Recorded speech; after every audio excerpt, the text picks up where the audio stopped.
This is Texans TV.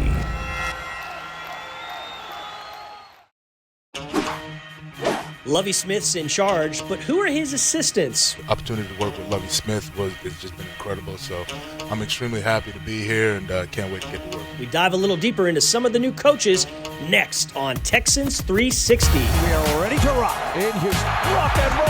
You already know what time it is, man. Touchdown, Texans. I got cleats for all y'all. He's in. Rock and roll.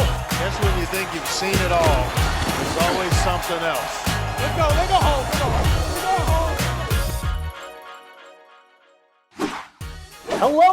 Hello, and welcome into Texans 360. We've got a fun show for you today. My name's Drew Doherty. I am your host with the guy wearing the better sport coat again in John Harris. Jonathan, it's good to see you, my friend. Thank you very much. Jacket's nice. I don't know if that precipitates Jonathan, but I'll go with it. You don't know him too well when you call him that. That kind of gigs him a little bit, but we're not going to go too farther there. All right, we've got a lot to get into. We're going to discuss the Combine next week. That's coming up. We're going one-on-one with the new head coach, Lovie Smith. Plus, love is in the air for a certain Houston Texan. But we begin with the news of the week, John. New assistant coaches are all in place. The coaching staff is complete. Many of those assistants met with the media earlier in the week on Tuesday at NRG Stadium. And what's the one thing that kind of caught your eye the most about some of these new faces and some of the guys that have been here since 2018, like Danny Barrett, the running backs coach? Yeah, Danny's been through 4 head coaches, and I think he's going to do an excellent job with some young running backs, assuming there's some young running backs that come in. Putting in the coaching staff, having done it before at a much smaller level, not the easiest thing in the world to do. But you get it done, you kind of breathe a sigh of relief, and then you start getting ready for the true offseason, the end of the league year, the beginning of the new league year, the combine, free agency, all that kind of stuff kind of hits right at the right time, so these guys hit the ground running. You know, you bring up a really good point there as far as the coaching staff and getting them in place. Continuity, it's a big deal. I mean, Lovie Smith has been here for a year. He's done this job as a head coach twice before. There's something to be said for that. You and I have talked a lot about that over the last couple weeks since Lovie Smith's been hired. But seeing that in action now this week kind of adds a little bit of more clarity to things, doesn't it? I think so. I think continuity is fantastic, and I never want to look down on continuity at all. But I think every coaching staff, no matter how good it's been, no matter how continuous it's been, to always have some fresh blood in it.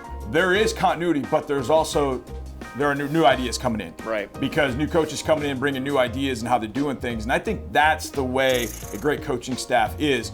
You keep it the same, it's fantastic. But after a while, the message starts falling on deaf ears. But you add in new pieces each year, I think that's where you get the most out of it. All right, well, you and Mark Vandermeer got a chance to talk to some of these new pieces and talk to some of the old ones as well. This is some of the best of what went down on Texans radio with the assistants. Coach Jacques Césaire with us on Texans Radio. Coach, how's it going? How's it been so far for you here in Houston? It's been absolutely fantastic. The people have been extremely nice and very welcoming. The organization's been incredible. I've met a few of the players. Obviously, the opportunity to work with Lovie Smith has just been incredible. So I'm extremely happy to be here and can't wait to get to work. Coach, tell us about the Pep Hamilton offense and how it's going to be different, if at all, this year, the system. Yeah, I'll let everybody else either talk about that or watch that whenever that becomes the case. But I know Pep does a great job of organizing who we want to be, and really utilizing our people is really the truth. Utilizing the skills of our players and letting our players' talents shine within the system and within the offense, and that's obviously the goal. To help us score as many points as we can. We always say the O-line is the closest position group on the team. Why is that, in your opinion? Because we won't survive if we're not. Okay. We have to be joined at the hip, myself included. Myself and Hal, we have to be tied to these guys. These guys have to be tied to one another. There's got to be absolute trust, right? So when they're out there playing, we always start off, we have specific calls and way we communicate, but when they start playing, it might be a grunt, it might be a look, it might be a tap, it might be whatever to get things done. So for us to survive, we got to be joined at the hip, super tight. Is there a physical trait that your defensive linemen have got to have? that they have to be able to play for you and for the system? Obviously they need some explosive first step ability, initial quickness. But for me, I don't look at anything. I need to see what's in here. Yeah. Okay. If you got a passion to play and you want to get after the quarterback and you're willing to do anything and everything to do that, then I'll coach you and I'll give you the tools and the information that you need to be successful. Buffalo Bills have a three technique by the name of Ed Oliver. He's about 6'1", 280 pounds. Not the prototypical guy that you'd want as a three technique. Oh, he paid you to say he's 6'1". He paid you. I watched him coach at his pro day, walk right by the measurement. Yeah. He went right by it. He was like, "No, I'm done."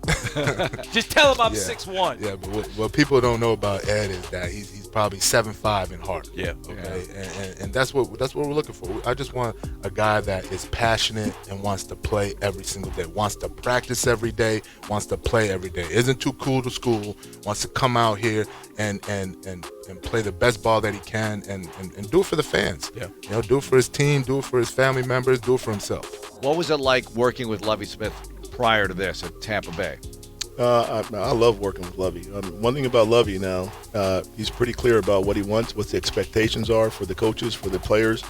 And if you like understanding what's expected, you want to work and play for Lovie. Right? There's never any gray. He's going to be pretty matter of fact. And as you guys know, Lovie's even keeled, doesn't yell, doesn't scream, okay, doesn't cuss, none of that. He just says, this is what I want, this is what I expect, and that's that. And for me, as a coach, I don't think you can be in a better environment. Some assistants, like we mentioned, coming back for more. And another guy who's around for more, safety Jonathan Owens. He just got engaged this week to Simone Biles. That's right. Love was in the air. John, he's a pretty fun part of this defense and fun future there. He can fly, he can hit, he loves ball. He's everything you really want in a safety. And here's his football story.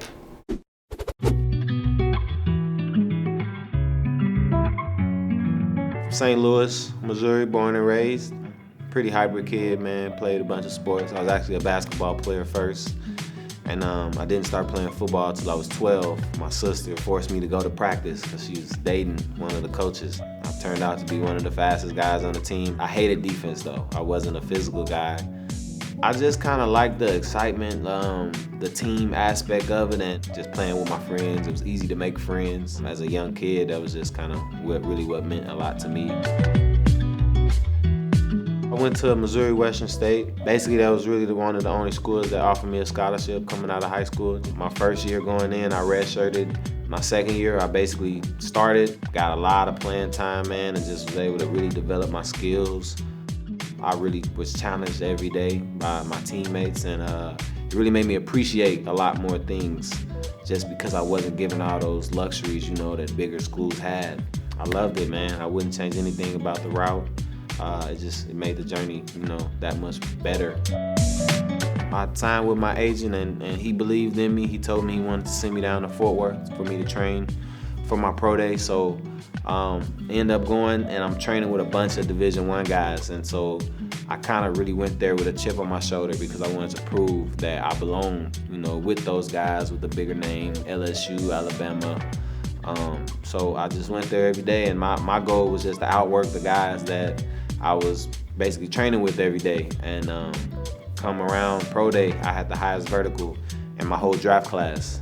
And so that was really one thing that kind of stood out to the Cardinals. And it's crazy. I'm there, probably feeling the most athletic I had in my life. And I tear my ACL the first 2 weeks of OTAs. And that was just kind of like a devastating moment, in my career. And I was kind of confused on what was going to happen next. I'll actually never forget this, man. I was in my massage after the last preseason game, and I get the phone call, basically, and I didn't answer it at first because it was a number I didn't have saved, and right after, a number texted me and was like, "This is such and such from the Cardinals, if you can bring your iPad and everything." And that was like a devastating moment for me because I honestly had never been cut in my life. It was challenging, man. I went through a lot of different emotions, just trying to cope with being cut. I kind of didn't know who I was. I didn't know if I was going to be able to play again. Actually, a story many people don't know, man. the field that I trained at for those 3 weeks was literally right across the street from the Cardinals training facility. So I would see their bubble every day when I was going out there, man. And I mean, it would be some days I got kicked off the field by amateur soccer teams because they were out there having to, you know, compete on that field. So I'm taking my water bottle and my little speaker I had with me and moving over to another field. And it honestly just pushed me harder every day because I would see guys that I, you know, came into the league with driving out, you know, and going home, and I'm out there training, you know, jobless basically. And I told my agent, I'm like, man, this tryout I get, whoever it is, like, I'm gonna kill it, you know. And I came here, I think, and basically had a tryout with like 5 other safeties, and they kept me. So, you know, I really showed them in that workout that I was worth it, and you know, I'm still here, man, and hopefully make Houston my home. Houston's a great city. It's great food here. It's always something to do. I met my girlfriend here, you know, right before COVID and everything, and that's been an amazing experience, and we've had great times. My first few years in the NFL, I was kind of by myself, just away from my family, and, you know, I would come home to an empty house. You know, ever since I've been with her, it's nothing like having someone to just come home and talk to, comfort you. Who better to understand kind of what you're going through than another elite athlete who trains, you know, more than I do. Just really understands what you're going through from a mental aspect. The mental part of it is very tough. I really feel like football kind of teaches you how to work within a group and work your role within a group and know that the group is above yourself. That's one of the things I was blessed as a young kid to kind of, it really taught me at a young age. It was just like, it's not all about you. When you get on a football team, you have to take care of your job first before you can help out. And that's one thing football definitely shows, you know, how to work within a group and work within a team. Obviously, they've given me a chance to further my career, so that's the first and the biggest thing for me is, you know, they've given me an opportunity to keep going and keep my dream alive.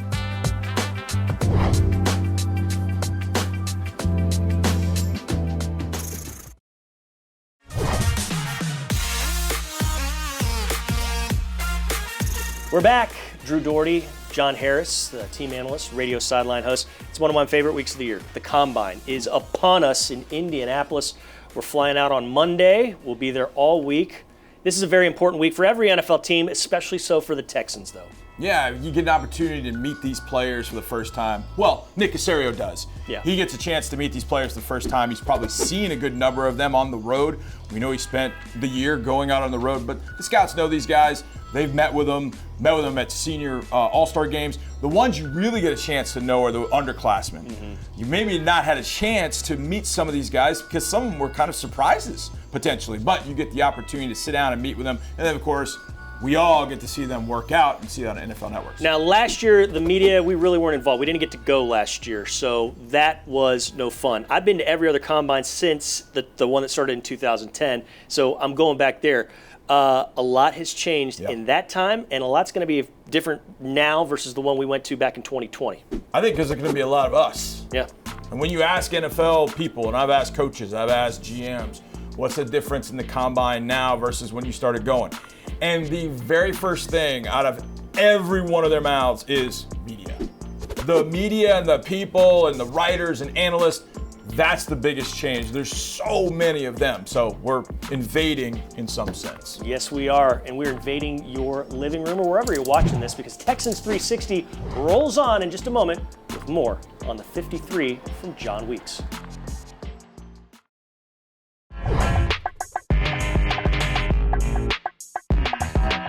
Drew Doherty, John Harris. Time to talk now about Jon Weeks. He's played in every single game since he signed with the team in the 2010 season. He's the only Houston Texan to play in every single postseason game this franchise has played in. Nobody's played more games than him. I'm glad that he is snapping that ball to our punters and kickers. Here's the thing. How many times have we mentioned Jon Weeks' name during a game broadcast? That's a good thing for a long snapper. Yep, that's right. And he's meaning as somebody that's made a mistake because Jon Weeks just doesn't make mistakes. Check it out. And no matter what happens, win or lose, the Texans going to make a little bit of history on Sunday. We have men going out to midfield for the coin toss, and one of them, Jon Weeks for the Texans, about to play in his 170th game for Houston, a new franchise record. Congratulations. Thanks, brother. Have a good one, all right? Let's go.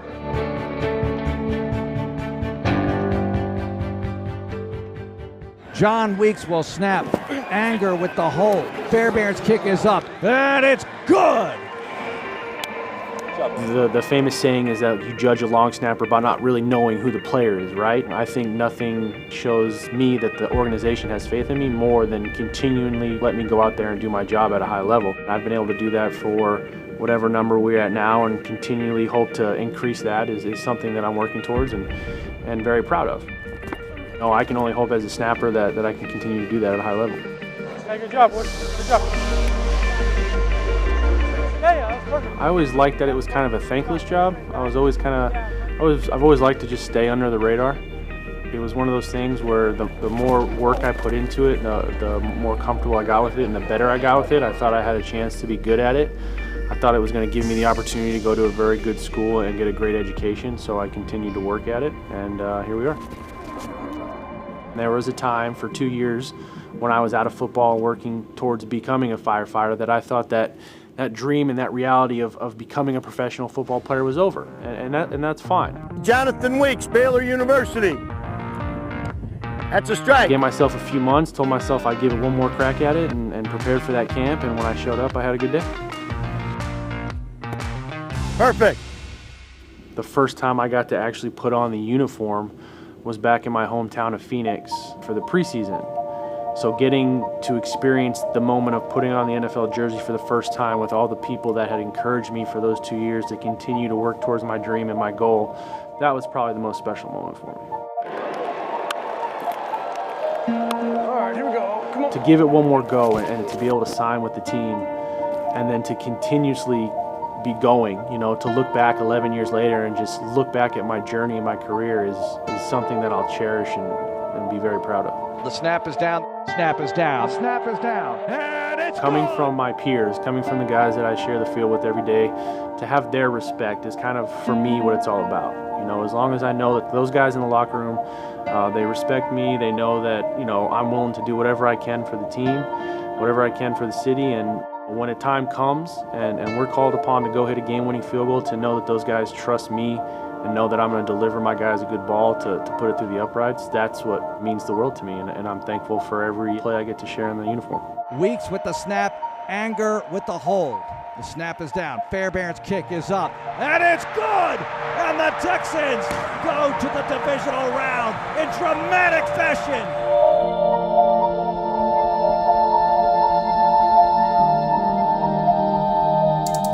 After a quick timeout, we're coming back and going one-on-one with the new head coach. Lovie Smith is next on Texans 360.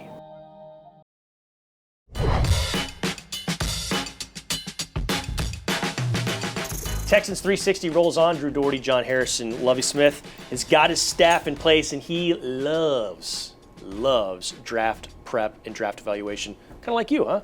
Yeah, kind of like me. I did try and grow my beard out like Lovie for the show, but didn't happen. None of us can make it happen like that guy can. He sat down with Mark Vandermeer and John very recently, and it was a funny conversation. Hello, Texans, and welcome to the program. Mark Vandermeer and John Harris with you as we bring you Texans All Access with the head coach of your Texans. As promised, Lovie Smith. Here he is. How's it going, Coach? Life's good. Can't complain about anything. All right, well, it's great to have you on the show, and congratulations. We haven't talked in this format yet, but how has the first week been? Why don't you take us through what it's been like for you getting adjusted since you've been named head coach of the team? Well, the first week is gone by quickly, seemed like. About a week ago, we had the press conference. And the first order of business, I don't know if you heard, but I've done this is my third time doing it. Yeah, we've heard. And I knew it then, the first order of business is to get the staff together. And that couldn't have gone any better. It helps a lot when you're keeping some of the coaches, of course, from the previous staff. But right now we're almost there, which has never happened. It's taken a lot longer, of course, to get the staff together. Coach, you mentioned it's been 3 times, but you were at the Bears, Illinois, and the Buccaneers, but you were never an assistant coach there for a year like you were here. How does it make it different that you had the opportunity to be here for a year as associate head coach and defensive coordinator before stepping into the head coach role? Well, that's the unique part about what happened here You're right. Normally, in other positions I've gone in, didn't know anyone coming in. So there was a grace period of getting the staff together, getting to know the players. I mean, hey, I need a map to get all those things. We're long past that here, and that's why this has been good. We're on to football, and the evaluations that you make when you come into a new place, for the most part, we know the players already. So that's why there's so much excitement that we feel like we have a foot forward already, and that should lead to hopefully more wins. On the defensive side of the ball, Coach, what was the biggest thing for you in the improvement you saw in your guys from week 1 all the way through week 18? What did you see that made you the most happy as the defensive coordinator that you hope translates now as you're the head coach? Well, on what I saw, you go back to the Jacksonville game, I thought played pretty good. Did a whole lot of good things during that time. As we were going through, and the progress that I saw a little bit is early on, just trying to establish who we are. Every time I talk about defensive football, I'm going to talk about taking the ball away. It takes a little bit to get guys to buy into that. And when you're new coming in, first it's just about some of the basic fundamentals. Keeping your, we play a gap sound defense, just taking care of your business instead of just, trying to do too much. Just my role, establishing that, getting the players to, it's also about, playing hard, all of those things. We got some of those things done, but then injuries hit you. And then you start playing a whole lot of players that didn't get as many reps, and some of those reps we missed in all season start showing up. So we went through a little adversity. That's what I like. And then the guys came back. Yeah. The guys fought hard every week. Yeah. So there was a lot of things we saw from them that way that kind of gives us excitement as we go forward now. Coach, thanks so much for joining us. We really appreciate the time. Good luck. Thanks for having me on.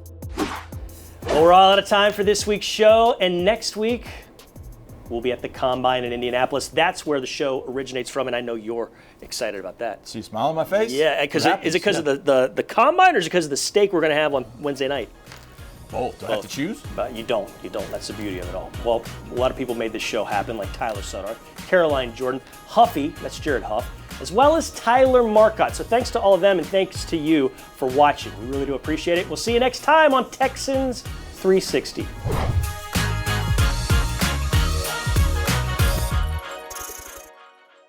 Thanks for watching. Subscribe to our channel and ring the bell to know when we post new content.